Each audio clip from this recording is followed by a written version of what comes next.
হাই everyone, কি খবৰ? আশা কৰোঁ সকলো ভালে আছে। আজি বহুত দিন পিছত আকৌ মিনি ব্লগ এটা লৈ আহিছোঁ। আজি ৰেডি হৈ আছোঁ মই যাবৰ কাৰণে মাৰ ঘৰত। আৰু এইফালে মানুহজনক কৈ আছোঁ ৰেডি হ'বৰ কাৰণে। মানুহজন নাযায়, মোক কৈ দি থৈ আহিব, বাৰ লগত যাম মই। আৰু এতিয়া মই অলৰেডি ৰেডি হৈয়ে গ'লোঁ, লিপষ্টিকটো লগাম। এইফালে মানুহজনক কৈ আছোঁ উঠা উঠা বুলি, মানুহজন শুয়ে আছে এতিয়ালৈকে। এইফালে মই হৈ গ'লোঁ ফাইনেলি ৰেডি, একদম চিম্পুলকৈ। মাৰ ঘৰত যাম যিহেতু, মাৰ ঘৰ বুলি ক'লে একদম মনটো কিমান ভাল লাগি যায়। আৰু এইফালে মানুহজন এতিয়া উঠিছে শুই। এইফালে মানুহজন ৰেডি হৈ আছে আৰু মই মানুহজনৰ কাৰণে বহি আছোঁ। মই ৰেডি হৈ আগতীয়াকৈ বহি আছোঁ। মই যিহেতু মাৰ ঘৰত যাম আৰু মানুহজনৰ মন নাই মোক মাৰ ঘৰত দিবৰ কাৰণে কৈ আছে, যাব নালাগে। লাহেকৈ মানে ৰেডি হৈছে। এতিয়া আমি ওলাই দিছোঁ যাবৰ কাৰণে। আৰু এইফালে আহি পাই গ'লোঁ আৰু বাও আহি গ'ল। এতিয়া আমি ইয়াৰ পৰা বাৰ লগত যাম।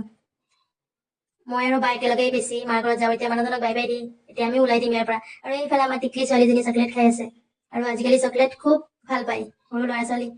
আৰু এতিয়া আমিও কিবা কিনি লৈছিলোঁ খাবৰ কাৰণে, ভোক লাগি গৈছে, গৰম গৰম বনাই আছে, দেখিলোঁ আৰু কিনি ল'লোঁ। আৰু ছোৱালীজনীকো অকণমানকৈ খুৱাই দিছোঁ। আৰু আহি পাই গ'লোঁ মাৰ ঘৰ, বাই বাই।